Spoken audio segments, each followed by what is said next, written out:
Rumors swirling about Nick Saban possibly returning to the coaching ranks. We're going to tell you why Lexington could be the perfect spot for Coach Saban on today's episode of Locked On Kentucky.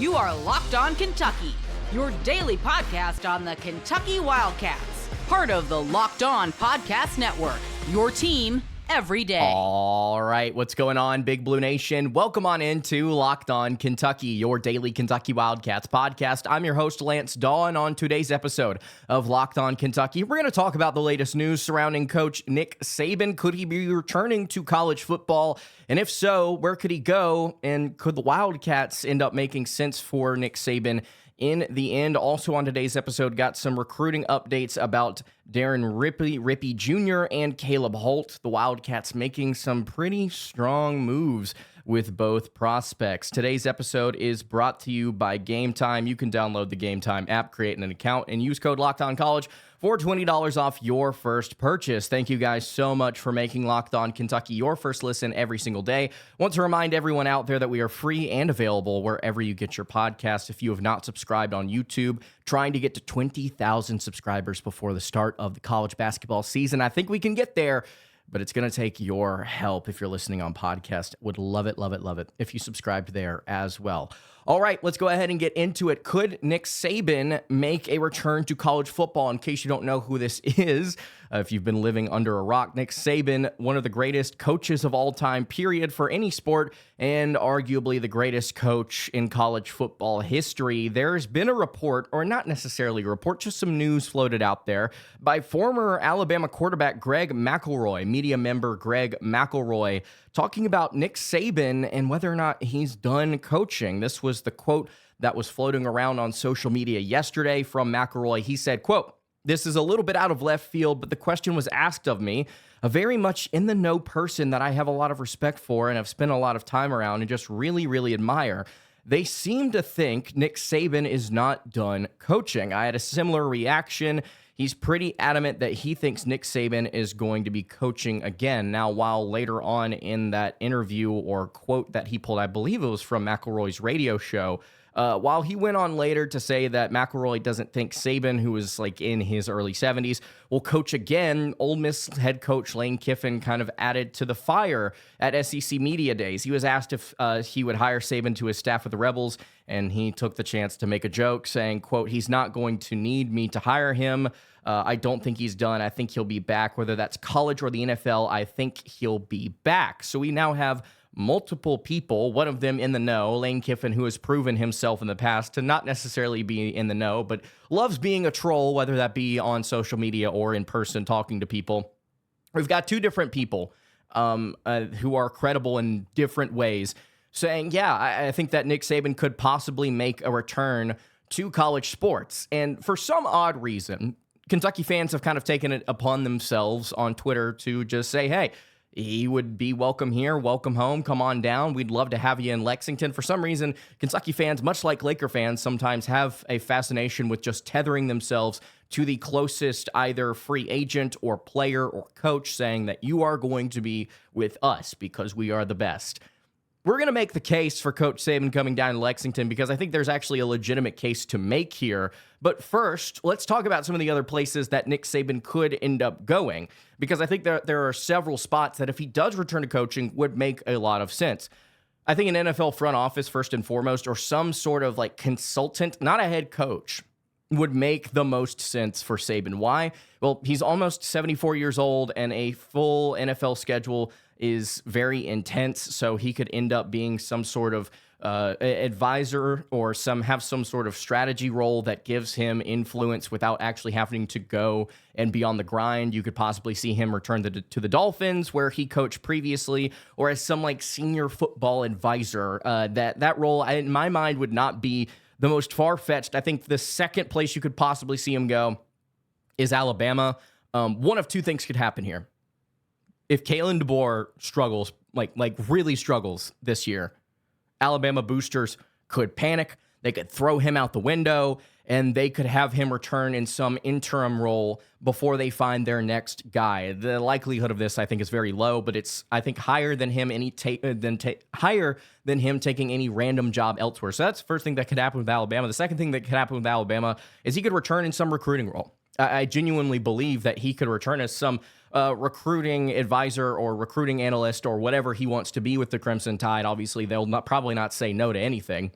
Probably won't say no to anything. And then he could go out there and hit the recruiting trail for Alabama, where he seemed to make his mark. Obviously, it seems like based on different social media posts, he's kind of doing that to an extent. Maybe not necessarily in like a paid full-time role, but like he's there.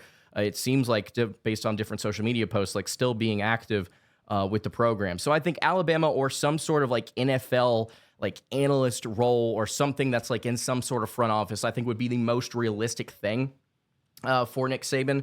I think you could also see him maybe go to a place like Ohio State, Texas. I think would be the two that come to mind. One, because Ohio State is just one of, if not the best college program in the country as of right now.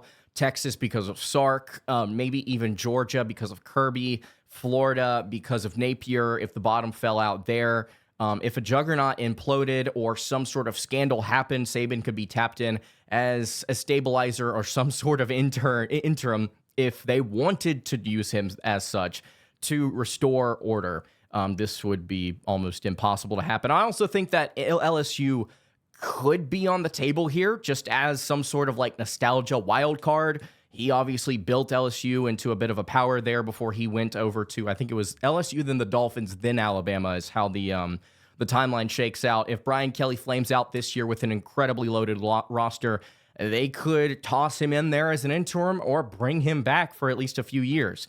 So those are the places that I think he could like possibly return to or go to if he does return to coaching.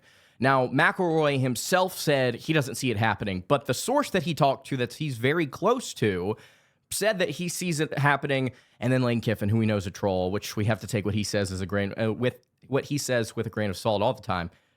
He said that he could see it happening there. So we made the case for some other places to possibly bring Saban in.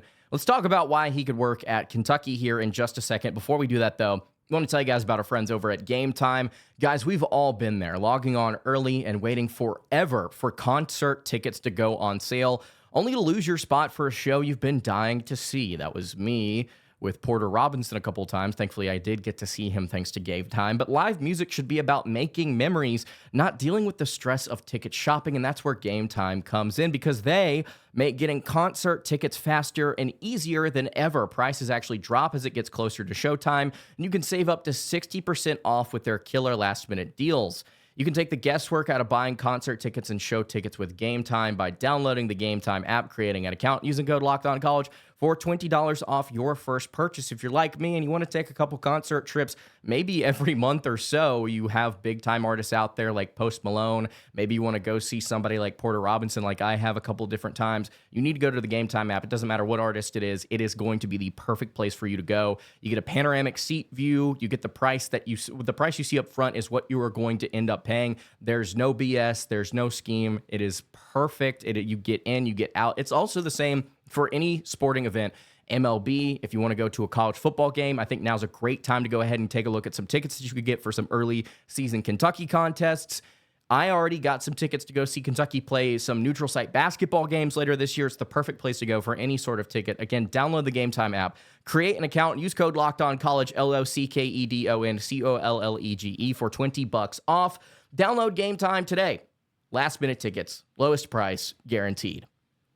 All right, continuing along here on the Tuesday edition of Locked On Kentucky. Lance Dawe hanging out here with you. Really appreciate you guys checking out the show today. If you have not subscribed to the YouTube channel or the podcast feed, I would greatly appreciate it if you did so. We're talking about Coach Nick Saban possibly returning to the college ranks to coach once more. Could it be with Alabama? Could it be with somebody like LSU in an NFL front office?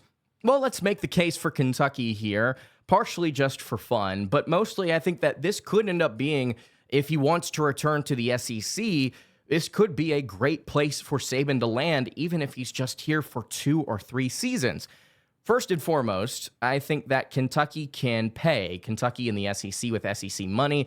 It's not a situation here in Lexington where Kentucky doesn't necessarily have the funds to buy out somebody like Mark Stoops if things go awry. It's not necessarily like they can't go and get a top name on the market because they don't have the funds. You don't question it.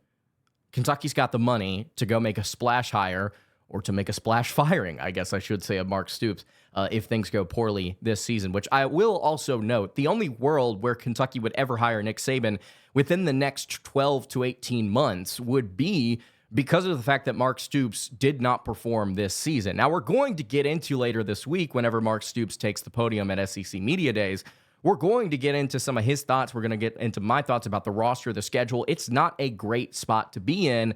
There are a lot of challenges that Kentucky's going to have to overcome, and if they fail and Mark Stoops is booted out, Saban, I think, could be brought on.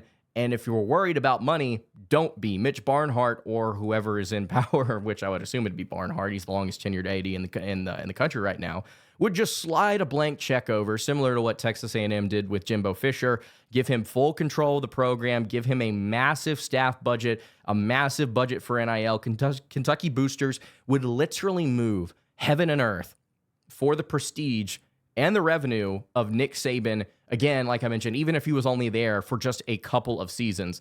Also, I think that if you want to think about the way that Nick Saban has approached the game, the reason that he was in it for so long with Alabama just dominating, I think this could be a little bit of a challenge, but also it's a comfortable enough situation in the SEC with the money to where he could find success despite it being a little bit more difficult. There's nothing much left to prove, but at a basketball school with a relatively modest football tradition and I would say national prowess relative to the basketball program, I think that this would give him a bit of a blank canvas to kind of start things, not necessarily over, but again, like I mentioned, because of the resources, because of where it's at, because of the conference, it could allow him to redefine the ceiling for a school in the post-NIL era. It's part of the reason why he got out. If he wants to get back into it and it's not at Alabama, he could go in and say, okay, you know what? I'm going to take this program with the money and prove to people that I can still do it better than others. It's something that you saw kind of as a trend line throughout the course of his Alabama career when it came to his philosophy, when it came to the transfer portal, when it came to quarterback development. The way that Alabama evolved with the rest of the game was the reason why they were able to stay so successful for so long is because Saban was able to adapt. And there were so many different times during the course of college football's history over the last 20 years or so where Saban came out publicly and said he didn't like this about the sport that was changing. He didn't like this about the sport that was changing, whether it be something that was happening X's and O's on the field or whether it was something that was happening off the field. And every single time Alabama adjusted and they won. He got out of the game because of the NIL era and because of, I think, the NIL era and some of the frustrations that came with that. But maybe if he wants to step back in, get on the horse and say, you know what, I'm not done. I am going to prove that I'm capable of winning with this extra handicap on top of it. You can say that he won at the obvious places, LSU and Alabama, and then he found a way to win at freaking Kentucky, which is what the national narrative would be. I think a lot of people would find respect for that, and I think it would probably change the way that some people look at the sport, or at least it would change the way that some programs who have the financial ability to do what Kentucky can do, it would change the way that they look at it, and it would start to cause a little bit more of investment. I think you're already seeing this at places like Texas Tech, who threw a boatload of money at their roster to see if they can make things work. Kentucky would be a very interesting spot for Saban to land to prove that he still can make it work the way that he did at Alabama. Another reason why I think that this could work is this is not a long-term build. He wouldn't need to stay just long enough to prove that he could maybe win somewhere that's a little bit more difficult. Again, according to the national media, I think that that's accurate. Maybe some of you Kentucky fans disagree. But he could get the program for 2 to 3 years, hand it off to somebody that is some Saban disciple or maybe somebody that Kentucky wants to go to that has ties to the Wildcats, whether that be somebody like John Sumrall or who have you. This would not be something where you're asking him to come in and do a college football 26 rebuild where you're starting from scratch and absolutely nothing's here. Again, like I mentioned ago, you got the resources. It's in the SEC. You'd be able to build things up pretty quickly and hand it off and retire again if you truly wanted to. Also, if you like the quiet and the control, which I'm assuming Nick Saban would, Kentucky would be a really good place to come, especially relative to Alabama's media market. It's a basketball-first town. Some people like Paul Feinbaum have disagreed with that in the past year or so. He might actually enjoy kind of playing, in terms of media attention, for the most part, playing second fiddle when it comes to the year-round spotlight. Let me be clear, Saban would not be coming in here to consistently take a backseat media-wise to basketball, but I think a lot of you would agree that the attention would still be on basketball whenever October, November rolled around. Like a month and a half out from the season, we're all still looking, we're already are, and we would still be looking at the basketball roster, at the exhibition games that would be coming up. That's what a lot of Kentucky fans would be focused on, even though football season would still be going on / wrapping up. I think a lot of people would agree this is a basketball school. Even if Nick Saban came in, it would kind of give him some pressure, or it would kind of take some of the pressure off, especially in the spring, whenever all of the eyes would be on Mark Pope and the Wildcats. Nick Saban could be able to, in March, or January, February, March, April, into May, get through spring practice, and you can look up in the fall in 2027 and go, 2026, 2027, I should say, and go, oh my gosh, Kentucky's got a top 10 roster because of what Nick Saban has been able to do through recruiting in the transfer portal.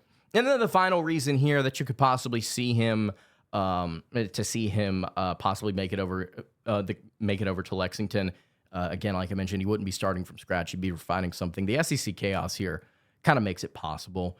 If the SEC undergoes some massive realignment shift again in the next 2 years max, if they decide that the Big Ten decides that they want to go to a 20-team super conference, the SEC responds, or vice versa, depending on how scheduling shakes out, depending on whether or not teams are booted or added in, Kentucky might end up getting a pretty favorable path to a consistent 8-4, 7-5 type floor. All it takes is the right coach to come in and make that happen. And let's slide Nick Saban out of the picture here for a second. Let's say this 20-team super conference thing happens while Mark Stoops is still here. Stoops could be the guy that takes this program to even greater heights than he has already. I'm not discounting Mark Stoops at all. Even if Saban didn't come in here, I think that Mark Stoops could 1,000%, at the very least, get Kentucky to the college football playoff, if not run deeper than that. I don't think that that's out of the realm of possibility, but with the way that things are shaking out right now, it's going to be a very, very difficult ride for him this year. And it's going to be a difficult ride for the foreseeable future. So to break it all down, it's wildly unlikely. But if Nick Saban wanted to, the case to be made for him to come to Kentucky is it would be some sort of final challenge. It would be SEC money. We can handle it. He would have full control, and it's a quieter kind of legacy refining opportunity at the end of his at the end of his coaching career. If he wanted it, he doesn't need it, but if he wanted it, I think Kentucky would be a great place for him to come. Let me know what you think in the comments below. I know a lot of you are probably not going to like this, at least people that are not surrounding Kentucky. I thought this was just a fun little exercise to walk through because, hey, if he's coming back to coaching, I don't think anything's off the table. We just saw Bill freaking Belichick take the North Carolina job earlier this season. Nothing is off the table if that is possible. Darren Rippey Jr. is getting a lot of Kentucky love right now. I don't know if we've talked about him in depth on the show recently, but man, he is a stud. He's kind of who Kentucky is shifting their focus to after Jason Crow Jr. looks like he's going to end up committing to Missouri here in just a few days. At least that's where I believe things stand right now. Kentucky is paying close attention to this kid. He's taken an official visit.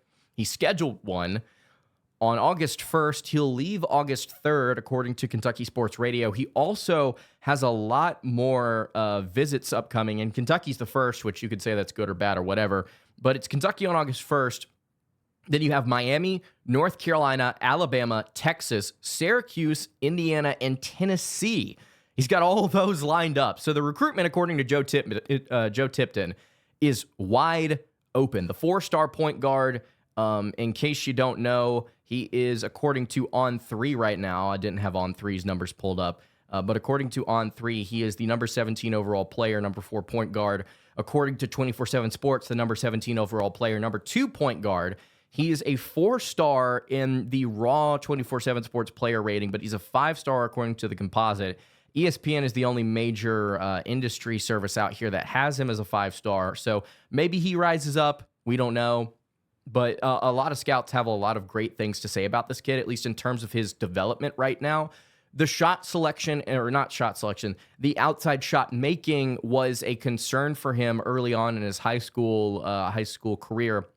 But apparently he's getting better at shooting the ball. And whenever he is knocking down outside shots, he's really, really tough to stop. This was a recent tweet here from Jeff Goodman at Goodman Hoops, I believe, works with Field of 68, could be expanding to Field of 72 at some point, by the way, soon, which I'm not a huge fan of. But anyway, Jeff Goodman said, absolutely love watching Darren Rippey Jr., who is in the convo as the best point guard of the class. The Blair Academy 6'1" senior point guard is almost impossible to keep out of the paint due to his handle and athleticism. I'll pause here. If you want to go watch some of this kid's highlights, he is incredible with the ball in his hands. Super quick, super quick, flashy handles, man. He is a blur. I would say that it's kind of Kyrie Irving-esque, the way that he's able to quickly change directions, get downhill. You also see the lead playmaking. I think this kid would be a point guard. He's not a combo guard. This kid would be your lead playmaker and ball handler. According to Jeff Goodman, he's looking at Alabama, UNC, Texas, Louisville, Indiana, Kentucky, Miami. Really fun player to watch. Also seems like a guy who is fearless and just wants the ball in his hands in crunch time. Incredibly dynamic, and someone who is a blur, can create something out of nothing in the half court and is so tough to stop in transition when his perimeter shot is falling. To quote Jeff Goodman, he is basically unguardable. Sounds like the perfect addition to me. And when you look at what 24/7 Sports Director of Scouting Adam Finkelstein has had to say about him, he praises his defensive ability. He says that he's a really solid two-way player. He's got the athleticism to make momentum-changing plays at any point on either side of the floor. He's always been a two-way guard who impacts the game as much on the defensive end as he does the offensive end. Clear evidence of improved shooting, which was once considered a liability. Played, I believe, during the time that Adam was scouting him, he shot 10 of 23 from beyond the arc, which is really, really solid. While there's some moments where he could have asserted himself more, it was a session that showed largely positive development. So this is a kid on the rise right now that's already one of the top point guards in this class. The fact that he is noted as playing defense, period, is something that excites me. You weren't exactly hearing that about some of the other top guards in this 2026 cycle. Rippey, as a college player, I think could end up being excellent, and if he can get that outside shot to fall, he could be great at Kentucky, and I think he'd be great maybe in the NBA. So a lot of momentum with Darren Rippey Jr. after Jason Crow Jr. Seems like he's going to end up going to Missouri. And then also Caleb Holt. The position with Caleb Holt is also improving. I wouldn't necessarily say significantly, but Kentucky definitely is making some moves there. I said this on a recent episode when I was breaking down like the top guys I think Kentucky should go after, at least in terms of recruiting, not transfer portal, but recruiting. And Caleb Holt, I think, was like my second guy, if I'm not mistaken.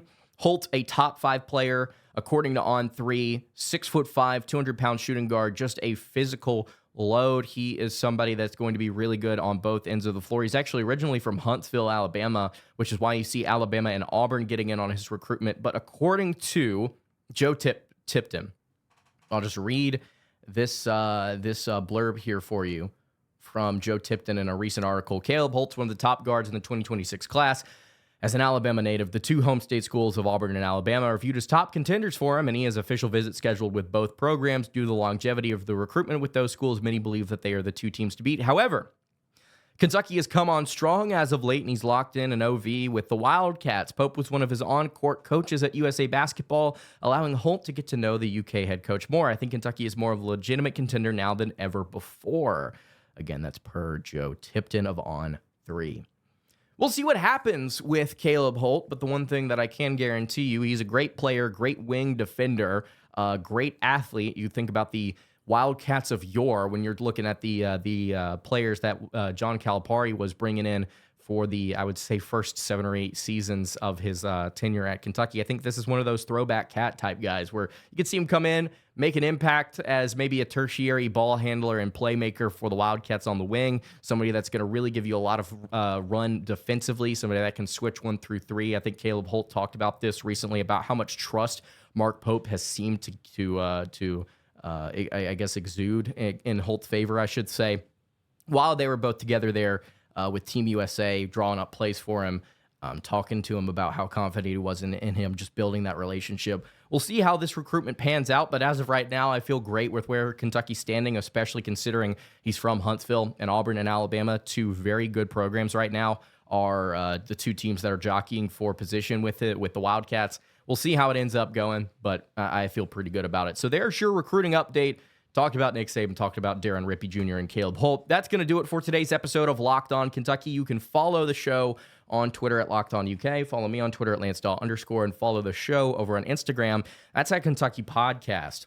Any questions, comments, concerns, you can leave those in the YouTube comments below. You can hit me on the socials. I'll see you all tomorrow for another episode. Hope you guys have a great rest of your day, and God bless.